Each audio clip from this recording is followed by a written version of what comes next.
Warning: the following program may contain material not be suitable for all audiences. Listener discretion is advised.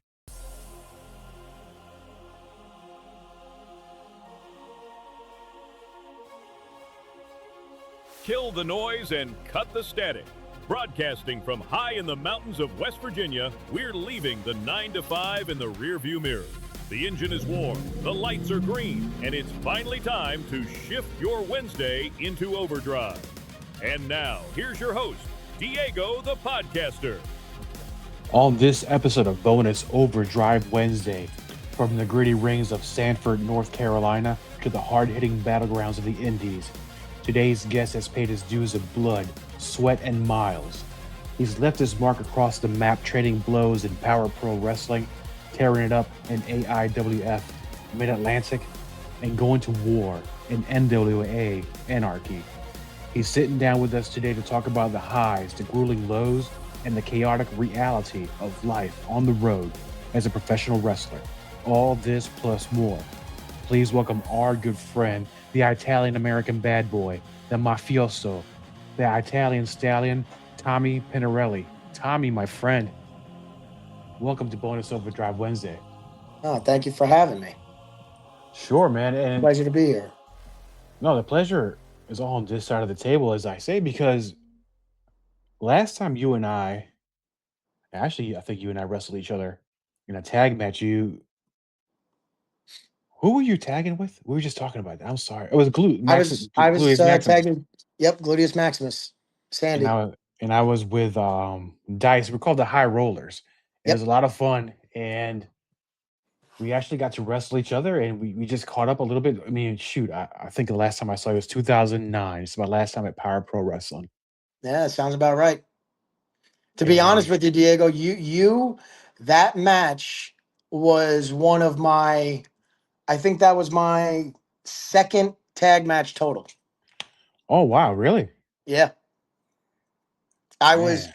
when you came into Power Pro. I had, and by the time we wrestled, I had just got done training under Scrapyard Dog, and that was like I want to say it was my second tag match overall. Like I never did a tag match for Power Pro. I did a tag match somewhere else, but that was my second tag match overall total at that point. And when talking about Power Pro, is that where you guys started? Was that your first promotion? Yes, Power Pro Wrestling in Sanford, North Carolina. That's where I started. Um, oh God, I lived in Myrtle Beach at the time. I was driving 3 hours to Sanford on a weekend to go train, and I trained under Scrapyard Dog. Had to pay the dues to Foley. Um, But yeah, that's where I started. That's where I what is that? Cut my cloth or whatever that's called. That sounds about right. I mean, yeah, that sounds about right. Now, being that you were trained on the scrapyard, and I know the type of wrestler that he was, and I knew the type of wrestling mind that he had. When I was down there, I mean, I would have the pretty deep conversations, not about philosophy or politics, religion, nothing like that. Right. We talked about wrestling, our love for wrestling, and the mechanics of wrestling and storytelling. How was it training under him? Whew. At first, it was a little intimidating. The first time I ever saw a Scrapyard Dog wrestle was actually in Aner, South Carolina. That they put on a show down there probably about 6 months prior to me beginning, I think. Um, it was a little intimidating at first because Scrap took it may he rest in peace. Scrap took it very seriously, very seriously. Um, he didn't beat the crap out of me or us. But he made sure that we knew that this wasn't a game. And how long did you train with him for before you actually had your first match? I want to say I think it was like 6 or 7 months. Okay, that's respectable. Now, and you probably remember this, even back then, there was a lot of people who were training other people. A lot of schools were coming out. And I remember seeing a lot of these cats where they might have trained for a few weeks and they're already out there getting booked. With a lot, See, yeah. we were so against that, man. We were so against that. That's how people get hurt. Yeah, I mean, I used to see some people get their asses handed to them like that too. Hmm. But I was very fortunate. Scrap wound up becoming. Excuse me. I always get a little emotional when I talk about Scrap because he was such a big influence on me. He was like a second dad. I used to call him my wrestling dad. Um, yeah, he had me train for about 6 months. I mean, for the first couple of weeks, it was nothing but bumps, bumps, bumps, bumps, bumps. That's all it was. And oh my God, I'd walk away sore every time. He used to have a crush on my mother, go believe it or not. Mm. But yeah, I'm sorry. I get a little choked up when I talk about Scrap because I miss him so much. Um, but yeah, he was a great man and a great wrestler. Fantastic. Yeah, and I know that he also did a couple things towards the end of his career. I know he was doing some podcasting. He also wrote a book. Yep. He wrote a book, but that was actually during Power Pro days. He wrote that book. But to be honest, Scrap, Scrap legitimately wrestled. Mhm. w- I hate to put it this way, but Scrap legitimately wrestled until the day he died. He never stopped. He took a short break when his manager, aka girlfriend, got sick, but he went back to wrestling. But to be honest, when it came to Scrap and his manager got sick, that was very hard for him, and I think that's where he kind of was like, okay, whatever happens, happens. I hate to put it that way, but I just don't know any other way to explain it. And during that 6 month period you were training with him, Hmm. you probably, I mean, I have a kind of the same experiences when I was training. You see a lot of people come in, a lot of people wash out, depending on how they were being trained or by who. But when you were there, were there some that just couldn't take that type of training? Did they stick to it?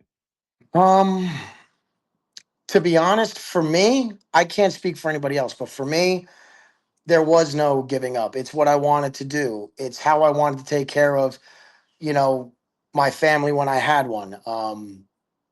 Uh, there was no giving up, not for me. And I think the reason is, majority of the reason is because, my whole life, I've always wanted to be a pro wrestler from the time I was a kid. The same old story you hear from everybody. And everybody always told me I couldn't do it. So I was either too short, too fat, not athletic enough, can't do this, can't do this. And I just figured, and I always kept it inside of my head that if I quit, then I was proving them right. Yeah, I don't think Scrap would have let you quit anyway, because he probably saw something in you. He was trying to get it out of you. Well, to be honest, I'm trying to remember, almost 20 years ago, but there was there was no quitting as far as the training goes. It wasn't until I, started having matches, probably like my first or second singles match, where I was like, I called myself Scrap. I can't do this. Like I suck. I suck. And Scrap talked me out of it, and he was like, dude, some along the lines of, I got you're one of the, well, at the time I was one of his favorites that he trained. So he kind of told me, are you going to prove I don't know, I don't want to use the wrong language here, so please forgive me, but to quote Scrap, he was like, are you going to be a pussy your whole life, or are you going to do something? When I heard that, it was like, all right, keep watching video, keep going to the matches, watch the matches, practice, practice, practice, practice. Yeah, you got to study the films too to see what the things that make sense, the things that don't make sense. Yep. And that's one of the things about him that when we talked about, it's just he loved the mechanics of it. How do you get to one move? Why are we here? How do you get there? And that's a very important thing, especially when you're out there, and also learning how to protect yourself too. Because there's times you're going to get some certain predicaments. You got to know how to get out of them or dish it back. And we've all gone through that before. We've been tested Yep. and back. I don't know how it is now, but you have to give it back to earn the respect. Well, pretty much, I can't speak for anybody else except for maybe Scrapyard and Robert, but Scrap was very, he was going to put me to the limits. He was going to make sure before I did any type of match for Power Pro, he was going to make sure I'm ready. And how he tested me is you remember Caprice Coleman? I do. Okay. So Caprice Coleman was practicing a springboard crossbody, and he wanted someone to take it, and nobody was volunteering. So Scrap said, Tommy will take it. And I was like, uh-oh. He goes, just remember what I taught you. Remember how you were trained. So I went in. Caprice went up. I took a step in. I caught him, wrote him down, and I never saw it. Scrap kind of like jumped, like, yes, that's my trainee. And that's when I knew I was like, I did it. I can do it. Yeah, I remember Caprice very well. Now, did he go to Florida? Something like that, or I honestly don't know what happened to Caprice, to be honest with you. Last time I ever saw or heard of him, he was on Ring of Honor. I don't know if he still is or not. oh wow. I mean, that's a hell of a thing to do. Ring of Honor is some of the best do go there. And you mentioned something that earlier in our conversation that you always want to be a pro wrestler. I was the same way ever since I was a little kid and onward. But there's that one time or that one wrestler or two where you watch and say, now I'm convinced I want to do this. Um, which one inspired you to finally lace up your boots and actually start training? I had I had about three or four of them, if you want to know the truth. So Bret Hart, Bingo. Okay, go ahead. Shawn Michaels, and then when I started watching ECW, Taz, because I loved him, I loved the attitude. But as far as, and probably gonna get some heat for this, Chris Benoit. Oh yeah, but we're gonna separate what happened and we're gonna put it in as far as the talent in the ring.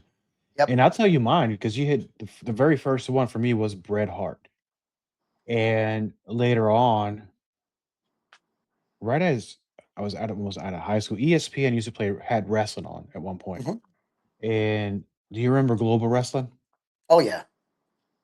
I started watching Global, and they had guys of all sizes, but they had guys that were kind of my size or maybe a little bit bigger.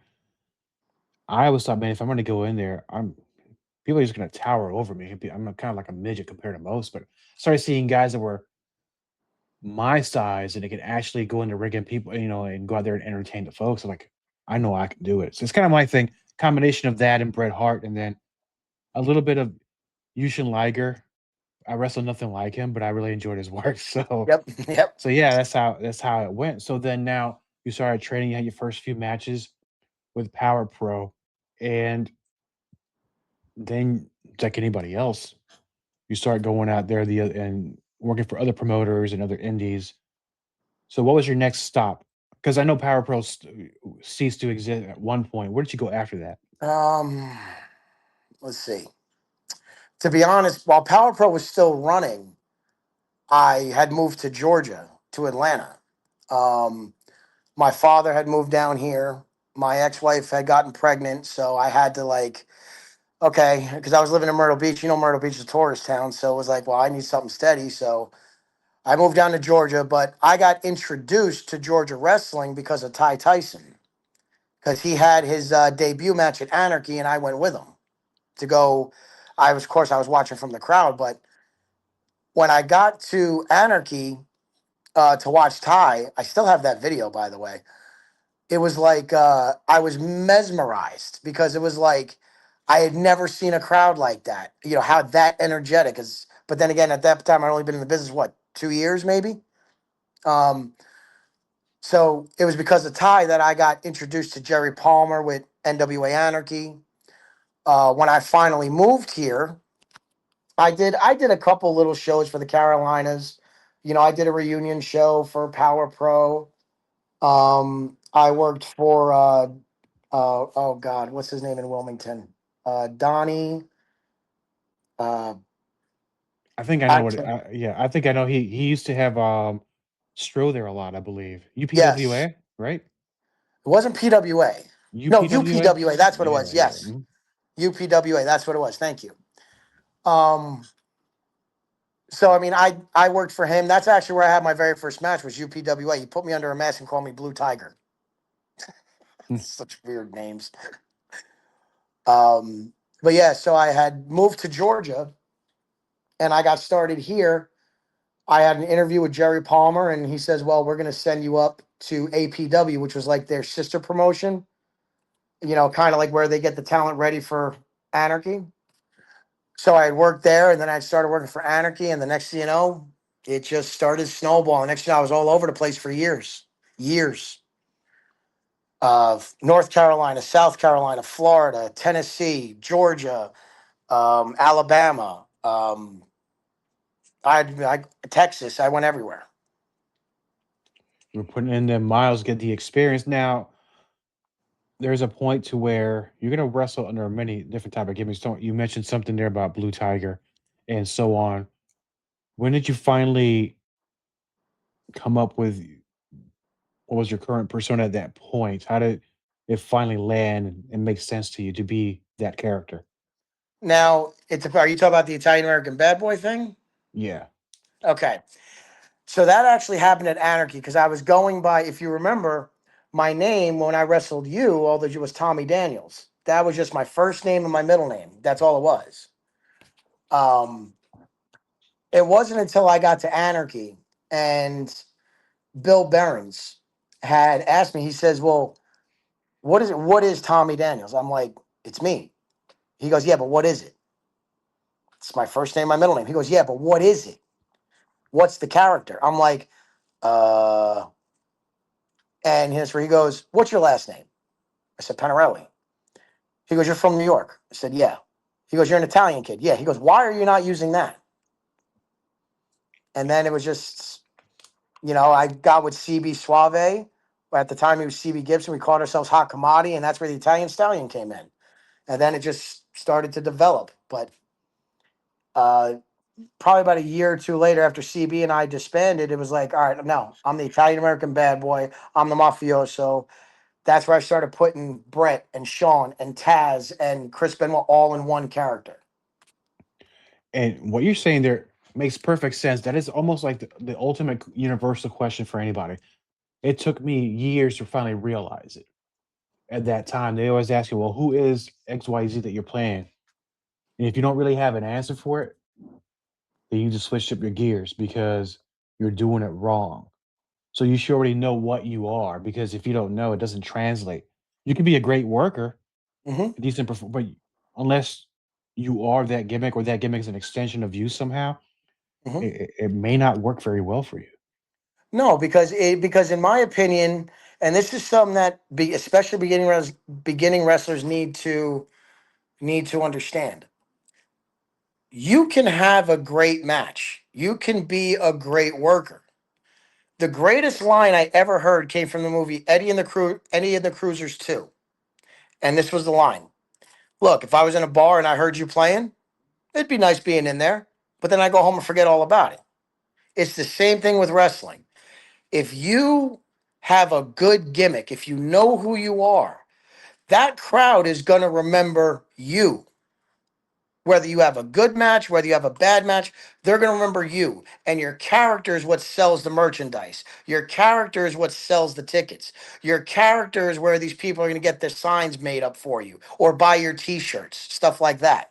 It's all about character. You can throw clotheslines and body slams and hip tosses and super kicks. Okay, well, I don't know who that was, so I'm going home. Yo, did you see that kick that Tommy threw at him? Oh my God, it took his head off. That's the whole point of a character. You need a character. You got to give them a reason to care about you. Exactly. And otherwise, you get lost in the sauce because, I mean, let's look at it like this. There's shows going on almost 7 days a week around the world. So you have to separate yourself from the pack.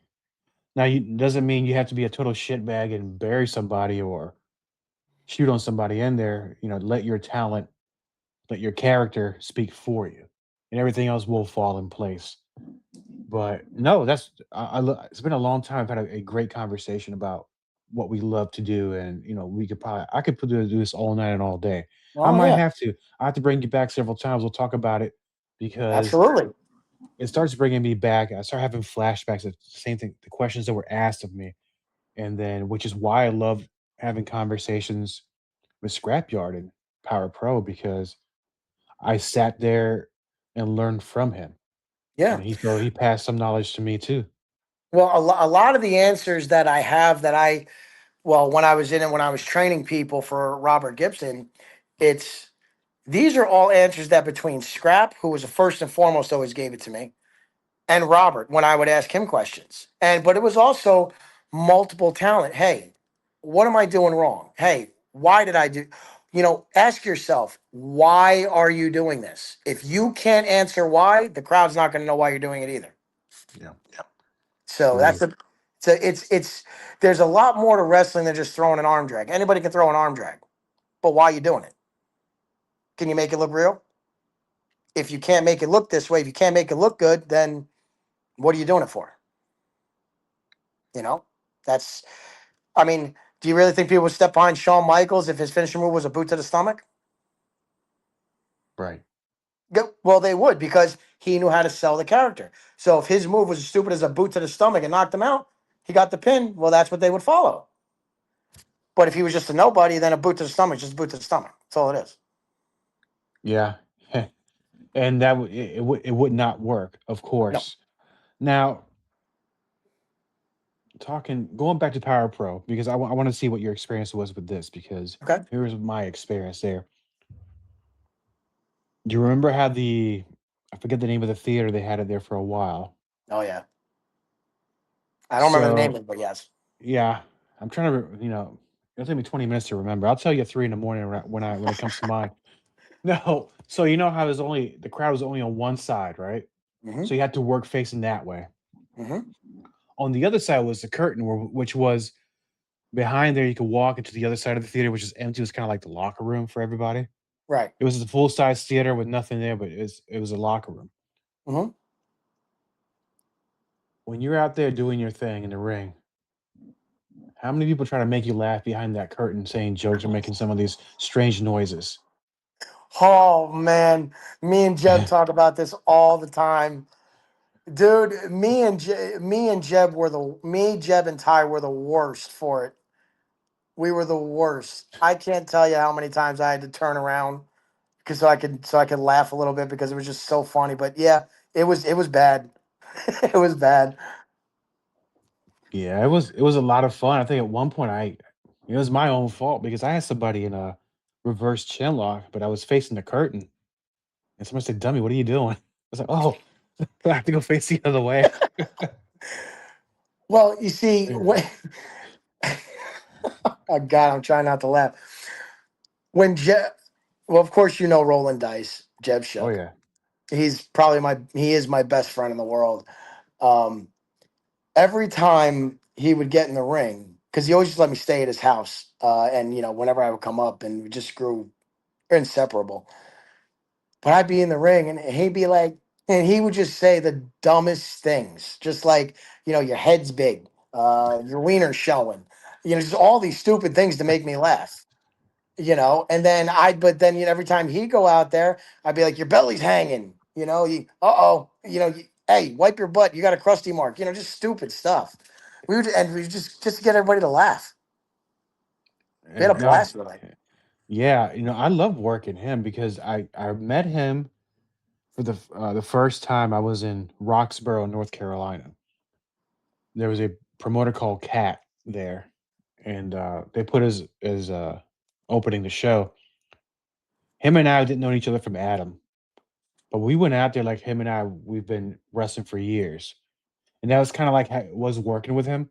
You're always so comfortable that anything went, but everything made sense, Hmm. and uh, and he's a legit guy too.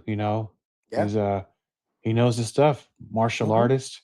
He can twist you up in a pretzel, but yeah, See, I tell everybody, if you see a picture of Jeb or rolling dice, people may think, he's not much. Jeb will hurt you.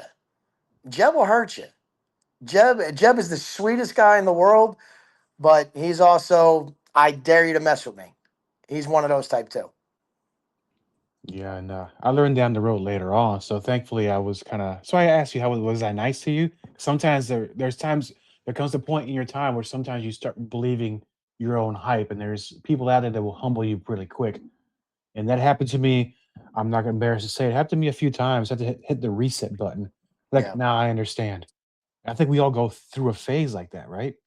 I mean, it happened to me, not severely, but it did happen. Um, but I was also one of those where I was so passionate. I didn't care. I mean, yeah, of course, everyone wants to make money. And of course, you want to get a prop or whatever it is you want to call it. It was one of those, scrap kind of instilled in me that, let's try to make it as perfect as we can. So I took it very seriously. So when I see people messing up, I kind of got on them a little bit. And did I get my jaw rocked once or twice? Yes. But it wasn't because my head was big or I had a big ego. It started to, and Mark James knocked me right out of that. So Oh that's what yeah, I was. Mark James. Yeah, he went on to because I know he was with the gimmick was given to Doodleys, and I think after that I don't know who he was tagging with, but that tag team was something else, man. Oh, I the can't Brutes, remember him the and Jimmy Parker. yeah Yep. the Brutes. Yeah, Mark is still wrestling now. He's doing a single gimmicks and called himself the Brute. He had retired for a while and then he just got back into it and fell in love with it again. Good. We need guys like him out there. Yeah, because Mark will humble you real quick. Yeah, and is one of the guys I never really got to work with when I was down there, but the roster was stacked, and is almost in a way I like to call it a not in a bad way, like a purgatory of wrestling. Yes. So in a sense to where you get all this talent from different parts of the country, one way or another, they always cross paths there. You might see them one day in WWF or E now, ECW. You might see them in Impact or TNA. You might see them in ECW already or Ring of Honor. So there is always a perfect combination of who's coming and who's going. The I think the bit. I mean, Power Pro was it was such a great time, and it could have went so far. Management issues got in the way and kind of brought that car to a screeching halt. That's all I can really say about that. Right. And It's just it's a sad thing, and I know a few years back before Scrap passed, I know there was talks about doing a Power Pro reunion show, trying to get all the old guys, me, Jeb, Mark, you, Ty, so on and so forth, but it just all fell through.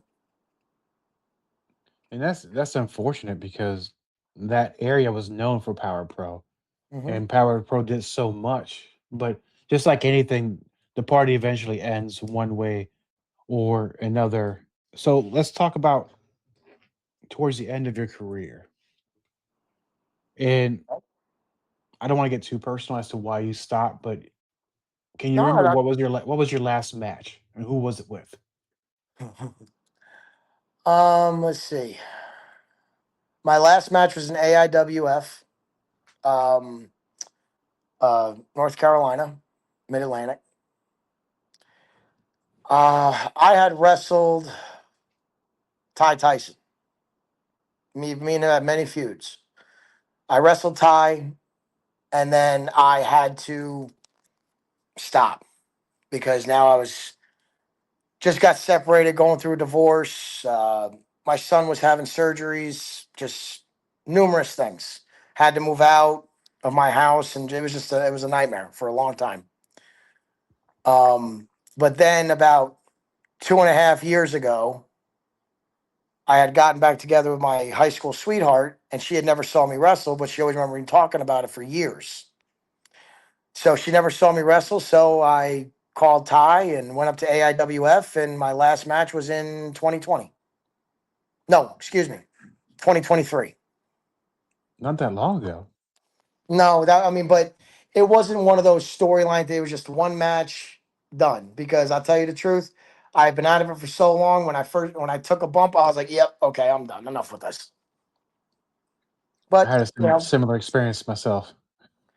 it's just it's the thing where it kind of reminded me of my very first training session, and it was like, oh my god, this hurts. And now I'm 42, 43 years old. And it's like, yeah, I landed on my back for 15, 16 years. I can't do it anymore. It hurts too much now. It does. Now, I mean, going back to when you first started training, you can take the pain pretty well. I 18 years is what I did as far as in the ring. Mhm. I went a long gap, about 7, and I decided to try again. You kind of get soft within those years of pain tolerance Oh, because yeah. there's you can take pain. I mean, as a guy, you can take a certain amount of pain and stuff like that, but it's different when it comes to wrestling training. I learned because I did 2 sessions.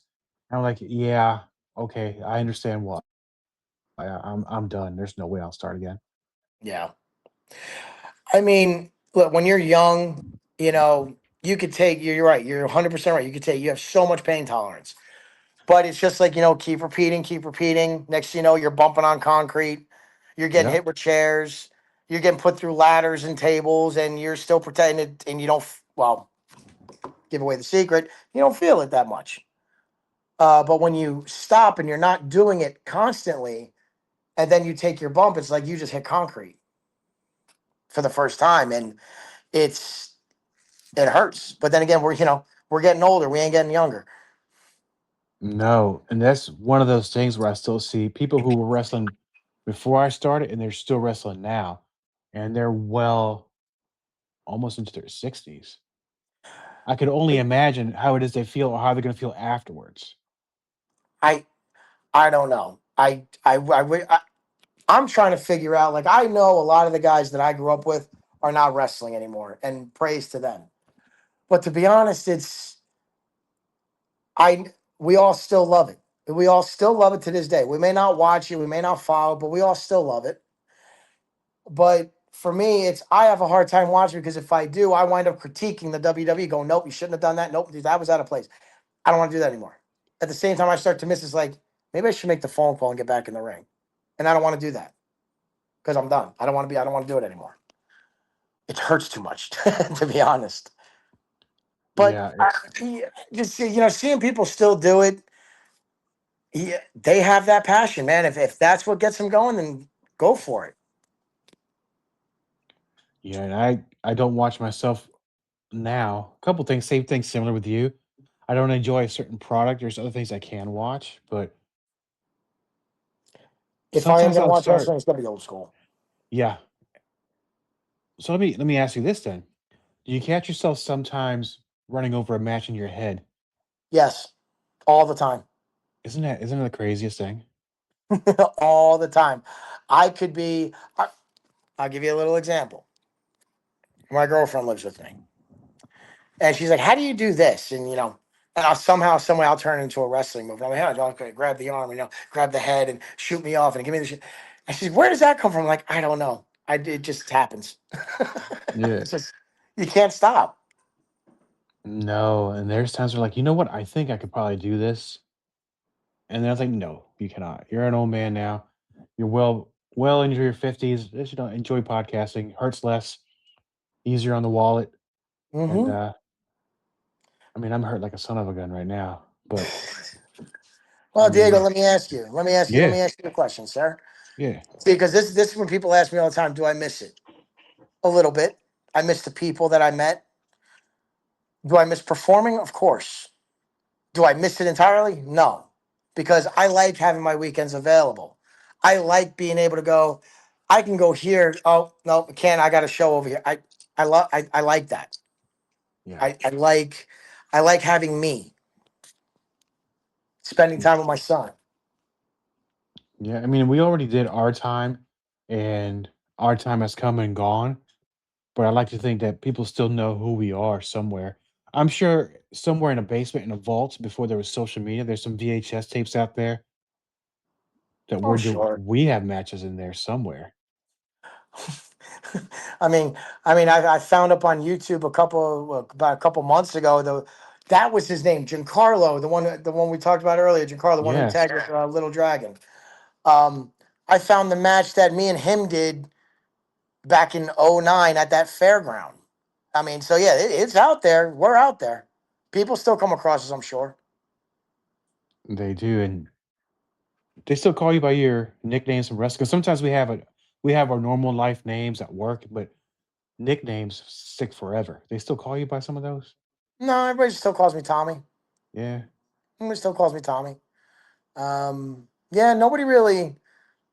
To be honest, I haven't heard anybody call me any of those names in a couple years. 'Cause I still call him Dice. So do That's what I. yeah. So do I. He's never escaping that. No, he's not. Well, because that's how I was introduced to him. Was what's up? I'm rolling dice. I'm like, you're what? you know. It's But just yeah, like with he's always known me as Tommy. So just like glute. I still yeah, call him glute. yeah. I still yep. I do the same thing with Sandy. I can't call him Sandy. I always call him Glute. That's just how I know Yeah. I'll forever call him that till the day I die. So him. Mm-hmm. that's the way that, it's wrestling. You always build a bond and a friendship with several people. And Mm-hmm. you're always that person you first met with them.